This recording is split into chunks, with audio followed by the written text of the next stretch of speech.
एक छोटी सी बात जो ऑटोमेटिकली समझ जानी चाहिए कि इन दोनों ही फॉर्मों में B vector and C vector are non collinear.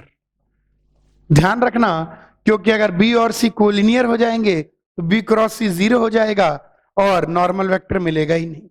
Plane का नॉर्मल वेक्टर निकालने का बेस्ट तरीका है कि अगर प्लेन के ऊपर दो नॉन कोलिनियर वेक्टर पता तो प्लेन का नॉर्मल वेक्टर पता। आइए आगे बढ़ेंगे। यहीं पर अब हम बात करेंगे फॉर्म 9 की। अब हम बात करते हैं फॉर्म 9 की। फॉर्म 9 की बात करें, अगर प्लेन के ऊपर दो पॉइंट पता एंड वेक्टर पता, अगर प्लेन के ऊपर दो पॉइंट पता और एक वेक्टर पता, अब तो आप समझ गए होंगे कि हम लोग कैसे निकालने जा रहे हैं। अगर प्लेन के ऊपर एक पॉइंट का पोजीशन वेक्टर ए है और प्लेन के ऊपर दूसरे पॉइंट का पोजीशन वेक्टर बी है और प्लेन के ऊपर एक वेक्टर मान लीजिए पता, तो प्लेन के ऊपर एक वेक्टर सी पता है। अभी हमने एक पॉइंट दो वेक्टर लिए थे, अब दो पॉइंट एक वेक्टर। अब देखिए जरा ध्यान से, क्या ये मुश्किल काम है? नहीं नहीं गुरुजी, बहुत आसान है। इन दो पॉइंट को जोड़कर आप एक वेक्टर बना सकते हैं।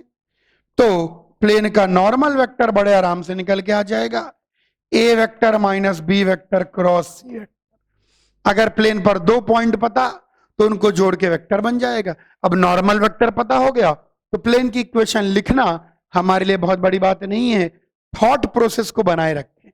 तो प्लेन की इक्वेशन आर वेक्टर ए या बी में से किसी को भी यूज कर सकते हैं, dot normal vector equal to 0। ये हो गया 2.10 वेक्टर। अब सोचिए यहीं पर फॉर्म 10 भी आती है, पॉइंट एंड लाइन। अगर प्लेन के ऊपर आपको एक लाइन पता और एक पॉइंट पता, R vector equal to A vector plus lambda B vector और यहां पर सी वेक्टर। अंडरस्टैंडिंग डेवलप करें। अगर एक लाइन है और एक पॉइंट है तो लाइन और पॉइंट से निकलने वाला एक ही वेक्टर होगा। अगर एक लाइन है और एक पॉइंट है तो लाइन और पॉइंट से निकलने वाला एक ही वेक्टर होगा। अगर एक लाइन है और एक पॉइंट है तो ऐसे कितना प्लेन होंगे जो कि लाइन और पॉइंट दोनों को कंटेन करेंगे? एक ही प्लेन होगा जो लाइन को भी कंटेन करेगा और पॉइंट को भी कंटेन करेगा। आइए इस प्लेन की इक्वेशन निकाल लें। चुन्नू काम है, क्योंकि लाइन पता तो लाइन पर एक पॉइंट पता और लाइन पता तो लाइन के पैरेलल वेक्टर पता। तो एक तरीके से देखा जाए तो यही बन गया कि प्लेन पर दो पॉइंट पता और एक वेक्टर पता। तो ये लीजिए, ये हमारे लिए कोई मुश्किल काम नहीं है, बल्कि धीरे से हंसे ये लीजिए। तो प्लेन का जो नॉर्मल वेक्टर निकल के आएगा वो C vector minus A vector cross B vector. अब पॉइंट ए ले लें, सी ले लें, ए ले लेते हैं, तो R vector minus A vector dot normal vector equal to 0। Copy करिए। 10 फॉर्म अपन ने पढ़ लिए, लेकिन सारे फॉर्म एक जैसे हैं। अल्टीमेटली प्लेन पर अगर दो नॉन कोलिनियर वेक्टर पता तो उनका क्रॉस प्लेन का नॉर्मल वेक्टर दे देगा और प्लेन पर एक पॉइंट पता लग जाएगा। अच्छा, यहीं पर फॉर्म 11 कोई नया फॉर्म नहीं है, लेकिन प्लेन को लिखने का एक तरीका है। वेक्टर से हम लोग ऑलरेडी जानते हैं R vector minus A vector dot N vector equal to 0। ये प्लेन की इक्वेशन है। ये प्लेन की इक्वेशन कहां से पता लगी? अरे ये प्लेन की इक्वेशन तो अपन को ऑलरेडी वेक्टर से पता है। अच्छा, इसी चीज को ऐसे भी लिख सकते हैं, R dot N is equal to A dot N. अब दो वेक्टर का डॉट तो कोई ना कोई स्केलर दे देगा, तो R dot N equal to D. अगर कभी वेक्टर फॉर्म में ऐसा लिखा हो R dot N equal to D, तो ये फॉर्म 11 है, यानी ये भी प्लेन है। ध्यान देना इस बात को। अगर कभी भी R dot N equal to D, जितने फॉर्म हो सकते हैं, जितने तरीके से प्लेन को लिख सकते हैं, मैं सारे बता दे रहा हूं, सारे। R dot N equal to d. अब इस फॉर्म को सब बच्चे देखेंगे, r dot N equal to D. अगर मान लीजिए कोई भी चीज ऐसी लिखी गई हो कि r dot sum vector equal to constant, तो वह प्लेन है और उसका नॉर्मल वेक्टर एन वेक्टर है। और उसका नॉर्मल वेक्टर n वेक्टर है। जो वेक्टर में अपन ने प्लेन की इक्वेशन लिखी थी, इसको अपन ने 3D में काउंट नहीं किया था, तो इसकी भी नंबरिंग कर देते हैं। Let us call this as form 12 and this as form 11। दोनों बिल्कुल रिलेटेड हैं, कोई खास बात नहीं है। आइए बात करें फॉर्म 13 की। कुल मिला के 14 ही फॉर्म्स हैं, सारी पॉसिबल फॉर्म को लिख लें तो 14 ही फॉर्म है, इसलिए कोई घबराने की जरूरत नहीं है। बस 2 फॉर्म और बची है। ये हमने वेक्टर में पढ़ी थी, लेकिन हमने इसका कोई नामकरण नहीं किया था, तो आइए इसको भी फॉर्मों में इंक्लूड कर लें। कुल मिला के 14 अलग अलग तरीकों से 14 फॉर्म ऑफ प्लेन्स हैं एक्चुअली, यानी 14 तरीके से प्लेन को अंडरस्टैंड किया जा सकता है। इसको भी ध्यान रखें कि r dot N equal to D अगर कहीं दिख जाए तो यह भी प्लेन है। आगे बढ़ेंगे, आप सब बच्चे ध्यान देंगे। फॉर्म 13 पर आ जाइए। फॉर्म 13 पर a foot of perpendicular from origin on plane is h, k, w। एक ऐसी प्लेन की इक्वेशन जिस पर अगर ओरिजिन से परपेंडिकुलर खींचा जाए, एक ऐसी प्लेन की इक्वेशन जिस पर अगर ओरिजिन से परपेंडिकुलर खींचा जाए, तो ओरिजिन से जो परपेंडिकुलर खींचे तो जो फुट ऑफ परपेंडिकुलर आए वो foot of perpendicular h, k, w हो जाए। Foot of perpendicular from origin अगर h, k, w है तो इस प्लेन की इक्वेशन बहुत आसान है। सबसे पहली बात, h, k, w अगर फुट ऑफ परपेंडिकुलर है तो आपको पॉइंट ऑन प्लेन पता लग गया। पॉइंट ऑन प्लेन कितना, h, k, w। ना सिर्फ आपको पॉइंट ऑन प्लेन पता लग गया, बल्कि आपको नॉर्मल वेक्टर भी पता लग गया, क्योंकि normal vector of plane HIK plus KJK plus WK, ये है normal vector of plane.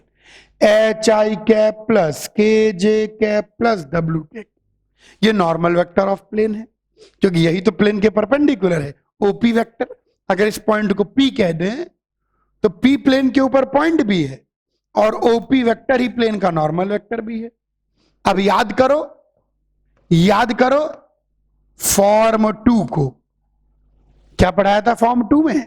Form 2 में मैंने पढ़ाया था if point on plane is x1 y1 z1, अगर प्लेन पर एक पॉइंट है and normal vector is AIK plus BJK plus CK, then equation of plane की इक्वेशन क्या निकल के आएगी?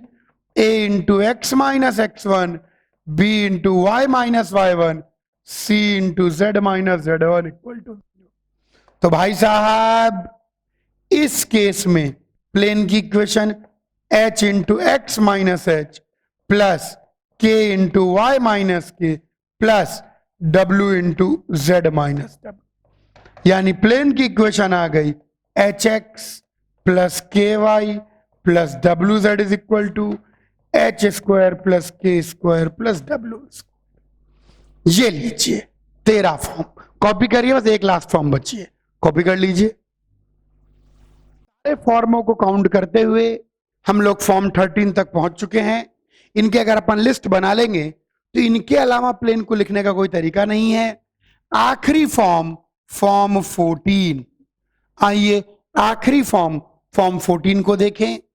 फॉर्म 14 कुछ नहीं है, फॉर्म 14 को नॉर्मल फॉर्म ऑफ प्लेन भी कहा जाता है।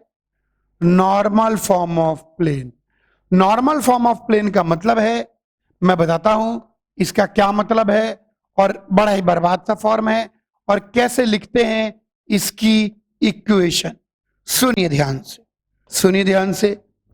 प्लेन का यूनिट नॉर्मल वेक्टर पता है एंटोपी, और ओरिजिन से प्लेन का परपेंडिकुलर डिस्टेंस पता है। यानी क्या क्या गिवन है इसके अंदर आपको गिवन होता है unit normal vector of plane and perpendicular distance of plane from origin. ये लीजिए, given unit normal vector of plane and perpendicular distance of plane from origin, ये दो चीजें गिवन है। ये लीजिए, given unit normal vector of plane and perpendicular distance of plane from origin, ये दो चीजें गिवन है और हमको निकालना है प्लेन की इक्वेशन। सबसे पहले समझ लें क्या गिवन है, फिर हम प्लेन की इक्वेशन निकालेंगे। सबसे बेकार लास्ट के लिए बचा के रखी, आखिरी फॉर्म 14। बाकी हर तरीके से तकरीबन आपको प्लेन की इक्वेशन निकालनी आ चुकी है। कोई भी स्थिति हो, कोई भी परिस्थिति हो, आप प्लेन की इक्वेशन निकाल सकते हैं। अच्छा, आइए नॉर्मल फॉर्म ऑफ प्लेन में प्लेन की इक्वेशन निकालें। सुनना ध्यान से, अगर ये यूनिट नॉर्मल वेक्टर है तो सिर्फ सुनना है ध्यान से। तो ओपी के अलोंग इस पॉइंट को ओ कह देते हैं और इस पॉइंट को कुछ कह देते हैं क्यू। इसके अलोंग भी यूनिट नॉर्मल वेक्टर तो एन टू पी होगा, क्योंकि ये भी प्लेन के परपेंडिकुलर है, ये भी प्लेन के परपेंडिकुलर है। अब जरा ज्योमेट्री को देखेंगे। अगर इस पर कोई भी जनरल पॉइंट, प्लेन के ऊपर कोई भी जनरल पॉइंट आर वेक्टर ले लेते हो,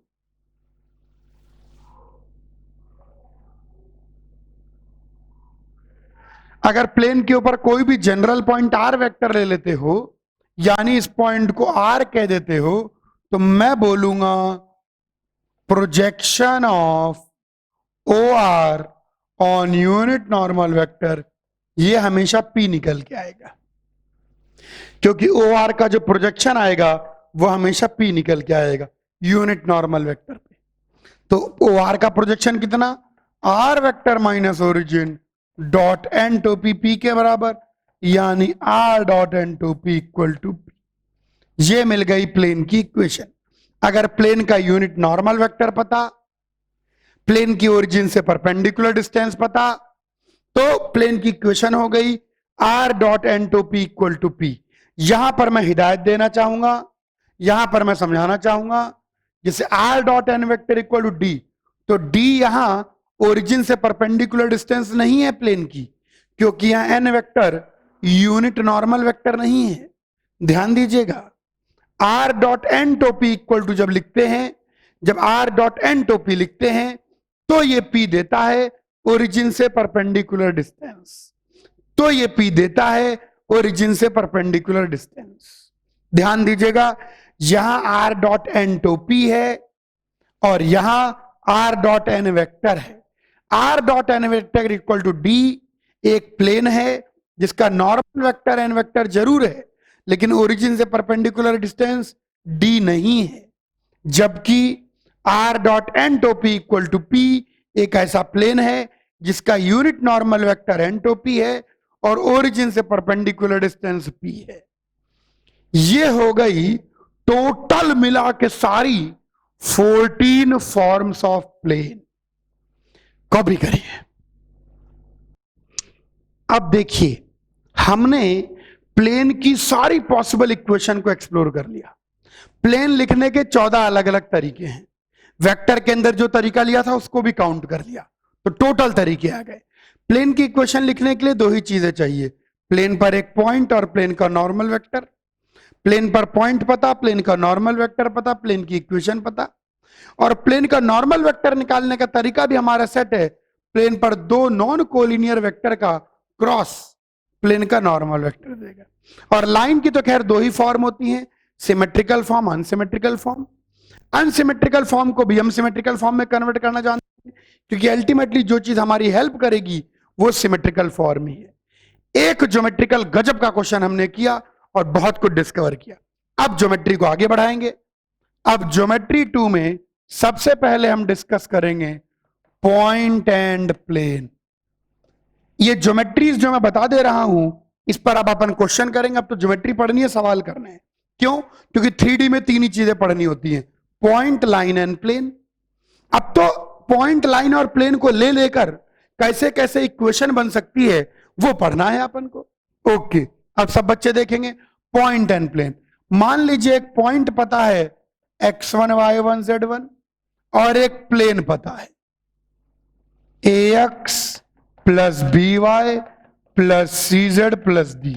सोचो, एक पॉइंट और अगर एक प्लेन दे दिया जाए तो आपसे क्या क्या पूछ सकते हैं। चलिए, सबसे पहले पूछ सकते हैं पॉइंट से प्लेन का परपेंडिकुलर डिस्टेंस। तो परपेंडिकुलर डिस्टेंस निकालना कोई खास बात नहीं है, हमने चुपके से पहले ही डिराइव कर रखा है।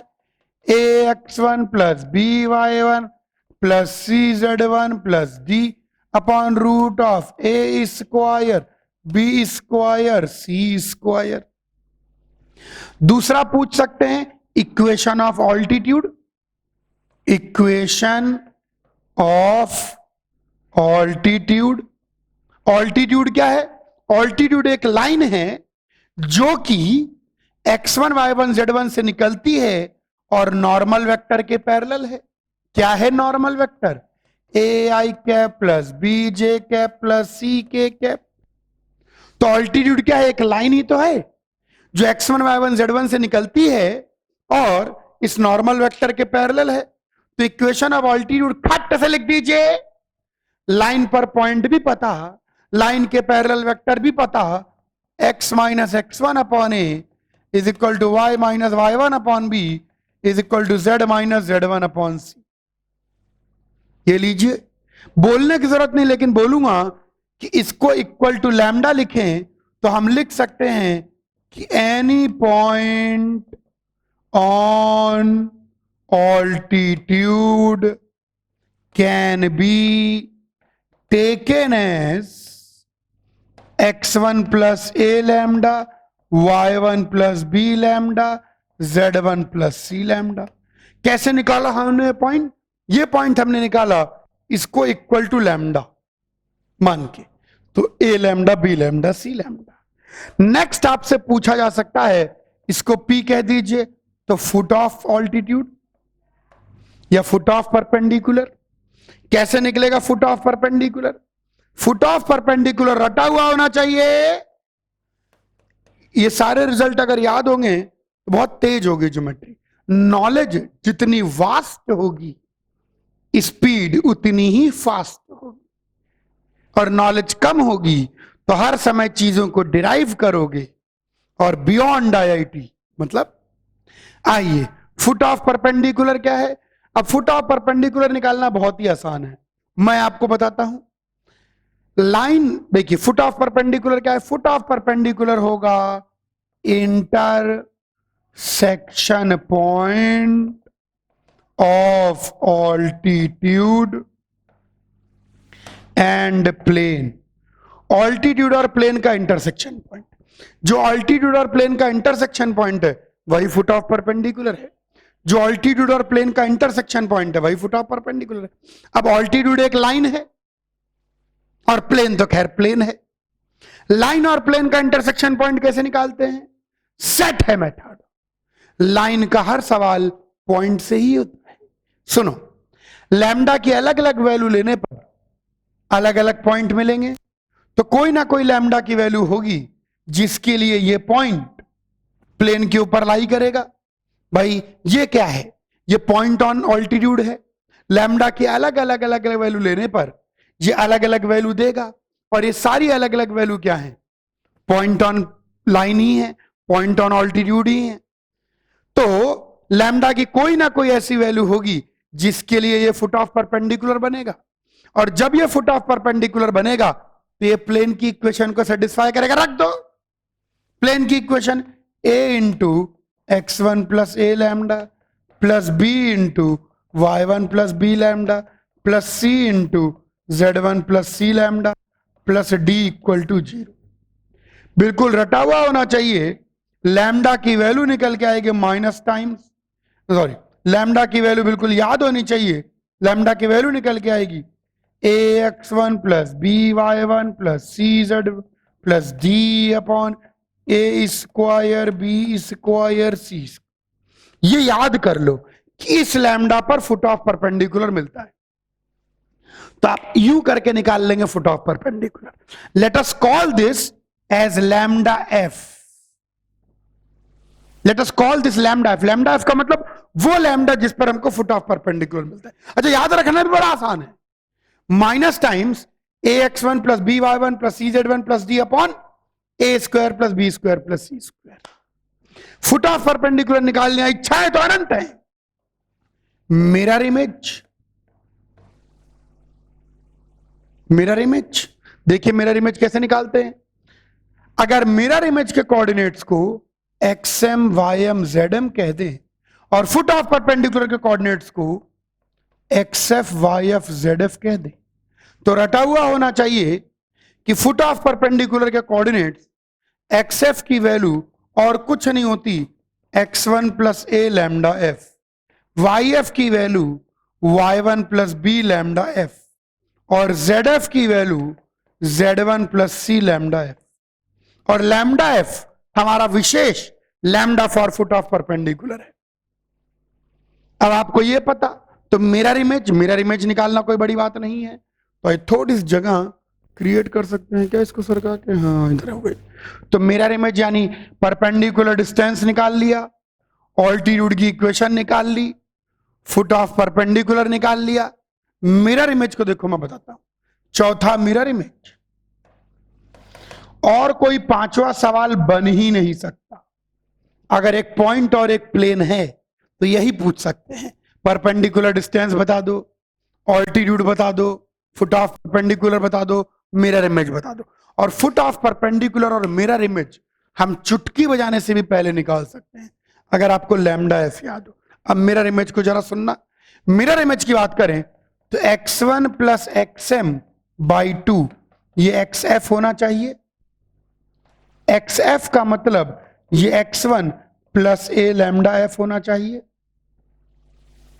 अरे x1 plus a lambda f ही तो है, 2 से मल्टीप्लाई कर दें, उत्तरी पता है xm की वैल्यू क्या आ गई, x1 plus 2a lambda f, यानी लैम्डा f का डबल कर दो। फुट ऑफ परपेंडिकुलर के मुकाबले मिरर इमेज डबल दूरी पर होता है, फुट ऑफ परपेंडिकुलर के मुकाबले मिरर इमेज डबल दूरी पर होता है, तो यहीं पर लैम्डा एफ की जगह 2 लैम्डा एफ रख दें तो मिरर इमेज मिल जाएगी। क्रॉस मल्टीप्लाई करके तो ym कितना भैया, y1 plus 2b lambda F, और zm कितना भैया, z1 plus 2c lambda F. मतलब फुट ऑफ परपेंडिकुलर और मिरर में तो रटे हुए होने चाहिए भैया। पॉइंट दिया, प्लेन दिया, तो मन में कैलकुलेट करके फुट ऑफ परपेंडिकुलर और मिरर इमेज रख दो, और ये है हमारा विशेष लैम्डा एफ। लैम्डा एफ रट लें इसको। जब जनरल पॉइंट में लैम्डा एफ रखेंगे तो फुट ऑफ परपेंडिकुलर मिलेगा, और 2 लैम्डा एफ रख देंगे मिरर इमेज मिल जाएगी। पूरी ज्योमेट्री से खेल लिया गया है। पॉइंट और प्लेन पता तो सब कुछ पता, जो कुछ पूछा जा सकता है। कॉपी करिए, क्वेश्चन करेंगे। तो अपन ने पॉइंट एंड प्लेन पढ़ लिया है, आइए पॉइंट एंड प्लेन पर बेस्ड सवाल लें। बढ़िया बढ़िया सवाल हैं, कुछ 2-3 सवाल तो आईटी में आए हुए हैं, तो इलिप्स का खुला हुआ है, तो मैथ्स आईटीजे आपका 3D है। क्वेश्चन नंबर 6 तक हो गया है, 7। आइए कुछ छोटे छोटे सवालों से शुरुआत करते हैं। ये आईआईटी में नहीं आया हुआ था, इसके बाद का क्वेश्चन आईआईटी में आया है। इसके बाद का क्वेश्चन इधर ऐसी चुन्नू सा सवाल है, आइए करके देखें क्या कहता है question. A plane meets the coordinate axis in ABC. एक प्लेन कोऑर्डिनेट एक्सिस को एबीसी पर मीट करता है। अच्छी बात है, मीट करने तो अपना क्या जा रहा है। क्वेश्चन क्या कह रहा है ये देखें। एक प्लेन है जो कोऑर्डिनेट एक्सिस को एबीसी पर मीट करता है। ये लीजिए, ये ए, ये बी और ये सी। ठीक है, आगे बोलता है if alpha beta gamma is the centroid of the triangle ABC. तो अगर ए पॉइंट को a,0,0 मान लेते हैं, बी पॉइंट को 0,b,0 मान लेते हैं, सी पॉइंट को 0,0,c मान लेते हैं, तो अल्फा बीटा गामा अगर इसका सेंट्रोइड बहुत बार निकाल चुके हैं, तो अल्फा की वैल्यू a/3 आ जाएगी, बीटा की वैल्यू b/3 आ जाएगी, गामा की वैल्यू c/3 आ जाएगी। Then the equation of the plane. Plane की इक्वेशन निकालनी है, चुटकुला है हमारे लिए। इस प्लेन की इक्वेशन होगी x/a plus y/b plus z/c equal to 1। A को 3 अल्फा रख सकते हैं, वो बी को 3 बीटा रख सकते हैं, जेड को 3 गामा रख सकते हैं। तो आ गई प्लेन की इक्वेशन, यानी ए ऑप्शन। यानी ऐसे भी लिख सकते हैं x by alpha, y by beta, z by gamma equal to. तो क्लियरली आ गया ए ऑप्शन। कॉपी कर लीजिए। आइए एक और सवाल लें। ये आईआईटी में आया हुआ क्वेश्चन है, 1 मिनट लगा के क्वेश्चन पढ़ लें। आइए मैं पढ़वा देता हूं, अंग्रेजी में लिखा हुआ है। ये आईआईटी में आया हुआ क्वेश्चन है, बहुत अच्छा क्वेश्चन। आओ देखें। Through a point p f comma g comma h, through a point p a plane is drawn at right angles to OP. अब सोचो, ओपी से राइट एंगल पर प्लेन खींचा गया, यानी अगर मैं सोचूं तो पॉइंट ऑन प्लेन, प्लेन पर पॉइंट भी पता, F comma g comma H, form 13 याद आ रही होगी, और प्लेन का नॉर्मल वेक्टर भी पता, नॉर्मल वेक्टर ऑफ प्लेन कुछ नहीं खुद ओपी वेक्टर होगा, यानी f i cap plus g j cap plus h k cap, सब कुछ पता। अब f g h plane drawn at right angles to OP. आइए प्लेन की इक्वेशन लिखें। तो इस प्लेन की equation f into x minus f, g into y minus g, h into z minus h equal to 0। तो इस plane की equation आ गई f x plus g y plus h z is equal to f square plus g square plus h square. अब यहां पर question के अंदर एक नोटेशन दे रखा है, उस नोटेशन को देखें। क्वेश्चन के अंदर ओपी को स्मॉल आर से डिनोट किया गया है, ओपी लेंथ को। तो हम भी यही नोटेशन का यूज करेंगे। तो ओपी लेंथ की अगर बात करें तो root of f square g square h square ये आर है। तो अगर प्लेन की इक्वेशन को घूरें, निहारें, ताड़े, अवलोकन करें, देखें, तो ये आ जाएगी f x plus g y plus h z equal to r square. कोई खास बात नहीं है इसमें। आगे बोलता है to meet coordinate axis in ABC, यानी ए पॉइंट हमारा निकल के आएगा r square by f comma 0,0, B point हमारा निकल के आएगा r square by g comma 0, C point निकल के आएगा आर स्क्वायर बाई एच। जब भी ए बी सी बोला जाए, यानी एक्स वाई जेड के ऑर्डर में, एक्स एक्सिस को ए पर, वाई एक्सिस को बी पर, जेड एक्सिस को सी पर, इधर एक्स वाई जेड कहते हैं, ए बी सी कहते हैं। अब ये प्लेन कोऑर्डिनेट है। Prove that the area of the triangle, इस ट्रायंगल का, इस त्रिभुज का, इस त्रिकोणीय ज्यामिति का क्षेत्रफल, यानी ट्रायंगल का एरिया निकालना है। तो ट्रायंगल का एरिया निकालना हमारे लिए बहुत ज्यादा आसान काम है। ट्रायंगल का एरिया, तो area is equal to half into cross product of any two sides. तो कोई भी दो साइड ले लें, तो हम ले लेते हैं ए बी क्रॉस ए सी। कोई भी दो साइड लेना कोई फर्क नहीं पड़ता है। तो ये आ जाएगा हाफ इंटू मॉडुलस, उसका मैग्नीट्यूड चाहिए, एरिया वेक्टर भी लिख सकते हैं लेकिन एरिया का मैग्नीट्यूड है ए बी वेक्टर। तो ये बन जाएगा minus r square by f i cap plus r square by g j cap. ये मैंने ए बी वेक्टर लिखा। कैसे लिखा? Final minus initial, cross cross cross. A C vector लिख दें, ए सी वेक्टर लिख दें, तो ये बन जाएगा cross minus r square f i cap plus r square h j cap का मॉड। ओ त्रुटिपूर्ण हरकत, जे कैप नहीं के कैप, क्योंकि जे 0 है। आइए इनका क्रॉस निकालें। तो यहां पर अगर इनका क्रॉस निकालें, आप कोनोवा में निकाल लेते हैं, तो determinant i cap j cap k cap. I cap में लिखना है minus r square by f, और यहां पर भी minus r square by f. J cap में आर स्क्वायर बाई जी और 0 0 आर स्क्वायर बाई एच।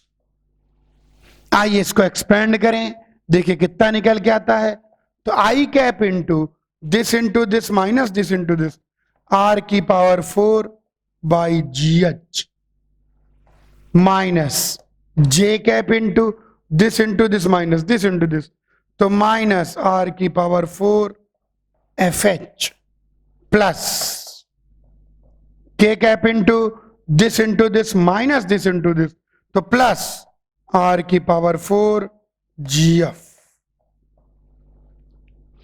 तो ये हमारे पास, यानी अगर इसका मॉड ले लें तो ये इसका मॉडुलस ले लें तो यहां पर निकल के आएगा half root of this square plus this square plus this square, तो आर की पावर 4 अपॉन जी एच का होल स्क्वायर प्लस आर की पावर 4 अपॉन एफ एच का होल स्क्वायर प्लस आर की पावर 4 अपॉन जी एफ का whole square. तो यहां से आप आर की पावर 4 बाई 2 बाहर ले सकते हैं और रूट के अंदर g square h square f square h square g square f square r की पावर 4 बाई 2, अरे रे रे रे आंखें क्या देखने जा रही हैं आज, f square plus g square plus h square, नीचे f square into g square into h square, तो ये लिखा हुआ है आर की power 4 by 4 into root of oh oh oh oh oh oh 4 नहीं 2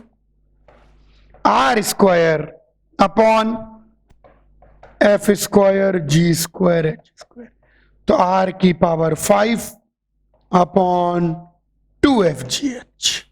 शायद यही प्रूव, अरे बहुत सही गुरु जी, बहुत सही, आ गया आंसर।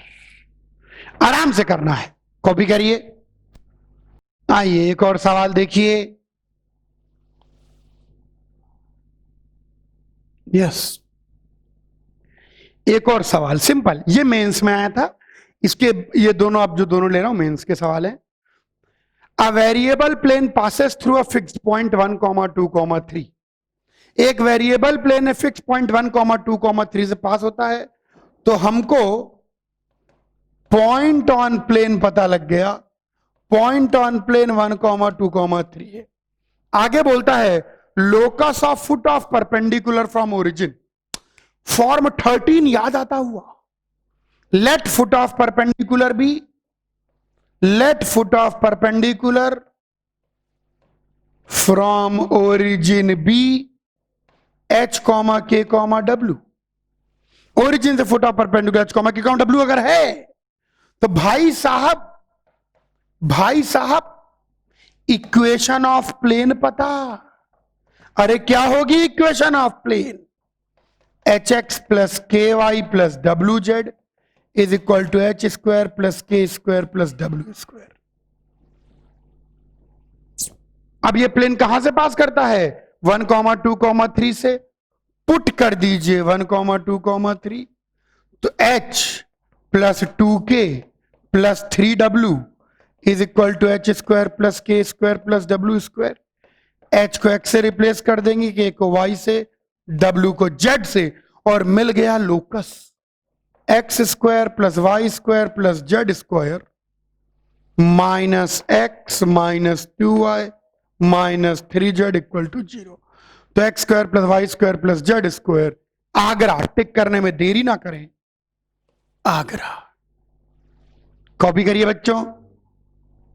एक और क्वेश्चन, बिल्कुल यहीं तक आज मुझे पहुंचना था, और आप लोगों को सहयोग और साथ की बात ही अलग है, आपका विशिष्ट प्रेम मेरे प्रति। Reflection of the point this in the plane this, वैसे तो ये बड़ा मुश्किल हो जाता, लेकिन हमको लैम्डा एफ रटा हुआ है। Reflection of the point this in the plane this, तो ये पॉइंट है बाहर का पॉइंट क्या है, 2, -1, 3। प्लेन की इक्वेशन क्या है, 3x - 2y - z -9 equal to 0। तो बेसिकली अगर देखा जाए तो हमको इसका मिरर इमेज निकालना है। ये लीजिए, लैम्डा एफ अगर याद है तो मिरर इमेज निकालने, हंसी आएगी, धीरे से हंसे ऐसे। तो लैम्डा एफ की अगर बात करें तो minus times a x one plus b y one plus c z one plus d a square b square c square.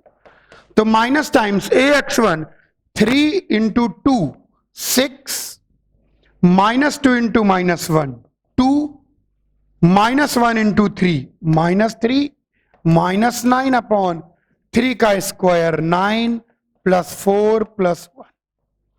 तो 6 7 8 8 और 8 -9 -1 -4 4 9 10 14। तो ये कितना आ रहा है 9 10 11 12 प्लस 4 4 अपॉन 9 10 14 2/7। ये लैम्डा एफ आ गया। इसका डबल रखेंगे, किस में रखेंगे? मिरर इमेज क्या होती है? एक्सएम कोऑर्डिनेट कितना होगा? x1 plus 2a lambda F.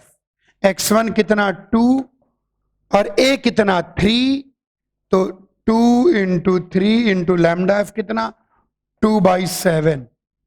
तो ये कितना आ रहा है 3 टू द 6 6 दूनी 12 12 और 7 टू द 14 14 प्लस 12 तो 14 और 12 26/7।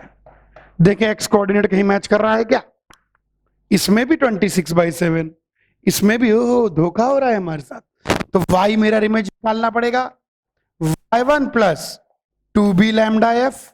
y1 कितना -1 और प्लस 2 इंटू b कितना है -2 और लैम्डा एफ कितना है 2/7। तो सब नेगेटिव है। 2 टू 4 4 टू 8 और 7 1 7 14 15 -15/7। तो -15/7। तो यही एकलौता ऑप्शन। और ZM भी निकालना चाहें तो Z1 plus 2c lambda F. तो ये आ जाएगा Z1 कितना 3 प्लस 2 इंटू सी कितना -1 इंटू 2/7। तो कितना आ रहा है 2 दूनी 4 7 3 21 21 में 4 गए 17। अरे भाई साहब गुरुजी गजब ढा दिए हो आप तो आज। बॉम्ब भी कॉपी कर ले बच्चों।